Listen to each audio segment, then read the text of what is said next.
Funny when you if you Google or otherwise search what is a woman, one of the things that people are asking, no, what's the real definition of a woman? It's like, yeah, we know there's this Bolshevik speak, and then we go, no, but what's the real definition? Oh, that is the real definition. Yeah, no, it's not. We both know it's not. We can just stop pretending because we're adults, and some of us are adults with child brains. Anyway, click the links to Sport Channel and various other links, Odyssey, BitChute. Thanks to recent subscribe star donations, very cool. Or the Gab, Telegram, which are free speech platforms. So please don't be surprised when you encounter vigorous free speech. I won't even name their names because some of their names I can't even repeat on YouTube, Mr. Poop. So a word, Matt Walsh and the crying chicken argument. That was terrifying if you saw this Matt Walsh clip. A word refers to a thing or concept. It's a group of sounds or a graphical representation. What does it mean when people who speak or purportedly speak the same language have different definitions? Well, yeah, you're finding out right now. It means endless conflict, which is the goal of these globalists who are pulling the strings in the universities and the media all along. That the result is the goal that they intended. And think about that for a second. Like, we didn't just get here through negligence, we got here through intent. Foment discord among the pawns while the bankers, politicians rob the taxpayers dry. It's government money. It's a government. It's a public school. It's government money. It's free healthcare. No, it's all that is taxpayer money, and it's not a public school. It's a government school. It's government propaganda, brainwashing. It's all taxpayer money. All the healthcare. It's all from the taxpayers, from the people who are paying the taxes. It's not magic. Oh, thank God they've got insurance. We burned it down. We got. How do you think insurance works? I have no idea. Oh, okay, that's probably why you don't own a business and you're not likely to ever own a business. Insurance is magic. Taxpayer money is magic, right? Oh, dear Lord. Some people, some men you just can't reach. Listening to Cecil last night play One in a Million. Well, Cecil is getting so based. So they want Antifa and BLM burning down small businesses and going to residential neighborhoods like in Seattle or Portland, residential neighborhoods where a gay mixed race couple comes out and goes like, yeah, we sell insurance. He's a computer guy, we're gay mixed race couple. We got to go to work in the morning. You guys are BLM's come to our neighborhood. We go to work in the morning. It's kind of weird that you're coming through a residential neighborhood, shining flashlights and yelling, come out on the streets. We have to work to pay taxes for your welfare. Why would we? Ooh, is that too much for you too? Shit. Why would we come out in the streets? We have to go to work in the morning. And in fact, why are you in a residential neighborhood in the first place?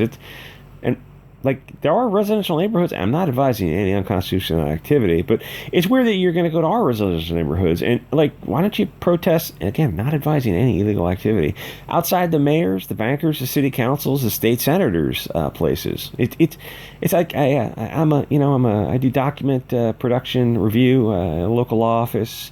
And you're outside my house. I have nothing to do with it. I'm gay. I'm black. I'm whatever. I'm liberal. I'm on your side. But you're keeping me from going to sleep so I can go to work in the morning. It's weird that you're outside in my house. It's like you're pawns manipulated to fight other pawns because you're to the left of the bell curve, which in itself is Dunning-Kruger because you're not aware of how far to the left of the bell curve you are.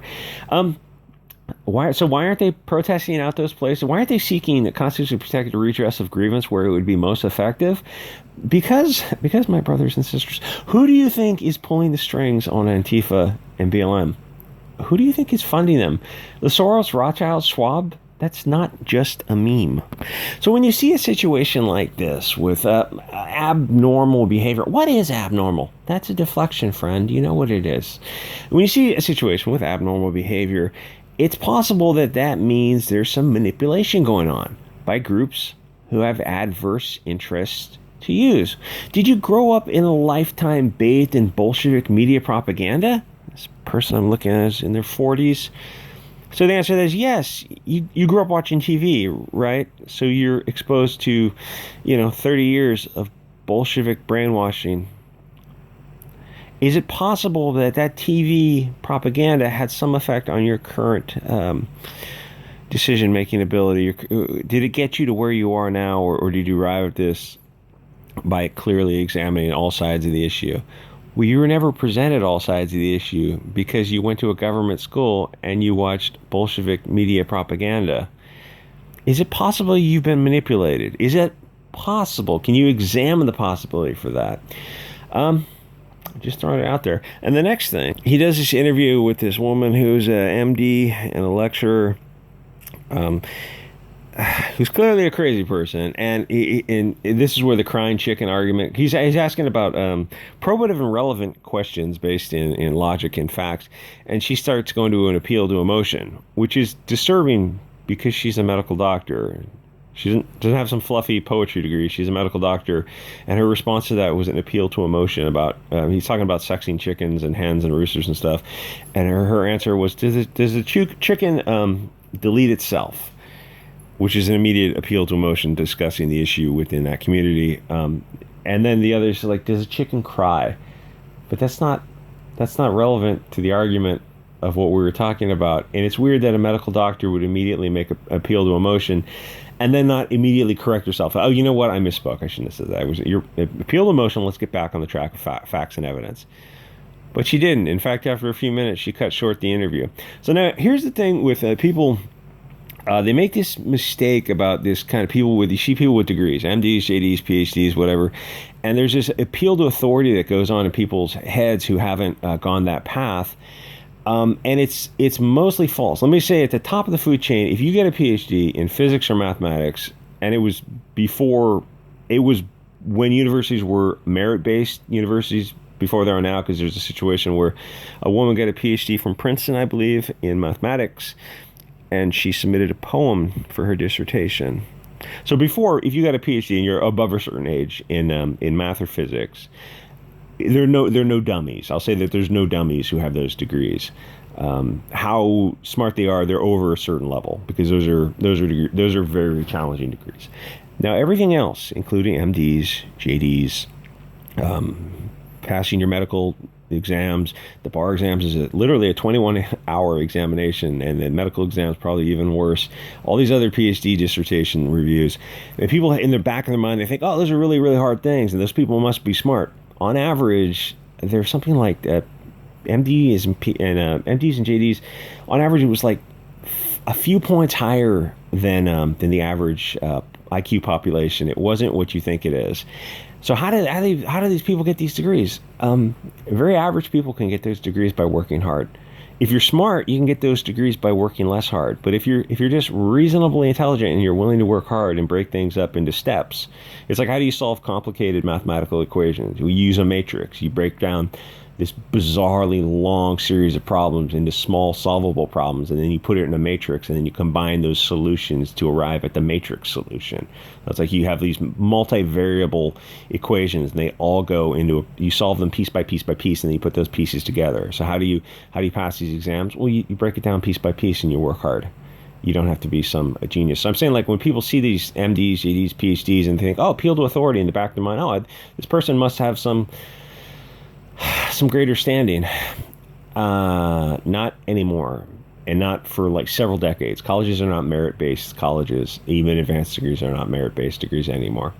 And even if they were, it's still not what you think. It's just like a different pathway in life. Matt Walsh, some kind of reporter, I don't know if he went to college or not. Like, you can have a mechanic who is just sharp as a whip, but he just went into a different path. He liked cars and worked on cars, opened up a mechanic shop. Versus someone else who kind of went a more academic route, and like the difference in cognitive abilities is none. They're at parity, and it's just like, oh, but you've got grease stain under your fingernails. You must be, because I'm literally, I know these people, like guys in construction and mechanics, all kinds of stuff, and they're just as sharp as whips. And people vaguely in the back of their mind think, oh, but this person went to college and they got all these advanced degrees. They must be. No, dude, you're a mechanic and you know you're smarter than the average person. Why would you assume that? It's like, oh, you've been kind of brainwashed into believing this. So this woman's a medical doctor, and she's having a challenging time talking about what is a woman, adult human female. Oh, okay, bigot. Well, get ready to get owned. What's a female? Oh, well, a female bears the young, and a male carries the seed. Are you saying... that's an if-then statement. If bear young, then female. Are you saying if I don't bear young, I'm not a female? No, that's actually a straw man. I didn't say that. I didn't say if not B, then not A. I said if A, then B. If bear young, then female. Where are we when we're speaking different languages and people have beliefs not in accord with reality? Well, I mean, you're living it right now. It's not doing too well, is it? A common language, a common culture, a common structure. Yeah, all that stuff goes out the window. Now, most historically, when the people do these revolutions, these soft Bolshevik revolutions, it worked in different countries because they didn't have a Bill of Rights that gave you certain inalienable rights. And admittedly, those rights are just on a piece of paper. And as the country continues to shift, eventually they'll just burn that piece of paper. But it's going to be there for a few more years. So they kind of pushed this Bolshevik revolution a little bit too soon. Anyway, so I guess she's a crazy person. And Matt Walsh is doing the Lord's work. So the real article was about a review site who's manipulating reviews, and it's you see the same thing in YouTube comment sections where they're coming out with some kind of political issue, and you kind of vaguely have this feeling that, oh, it's going to be like people are going to discuss this like reasonable adults in the comment section. Then it's like, oh, people are responding to comments, and you go up and like, oh, the comments are gone. Oh, so they're manipulating comments. They're manipulating people's viewpoints. It's like, oh, but those were disagreeable comments. Yeah, but those are legitimate viewpoints. It doesn't matter what they say. It's a viewpoint, and you're manipulating it to control the narrative. So you're not getting the narrative, you're getting propaganda. Once you manipulate things, you move away from you move away from an organic story into manipulated propaganda, which is, what all these sites are doing. You realize like the power of the social media to control a narrative. People don't even think about how powerful it is. Where, like Elon Musk buying Twitter, why did the left just lose their freaking mind over it? And I don't even know if he's going to buy it or not, but because they control the narrative and they know politics is downstream from culture, which is downstream from politics. It's all this kind of meshing together. But if you control if you control the message, and you control the movement of money, well, you control everything. It's a done deal. Like Twitter will tell you who the next president is.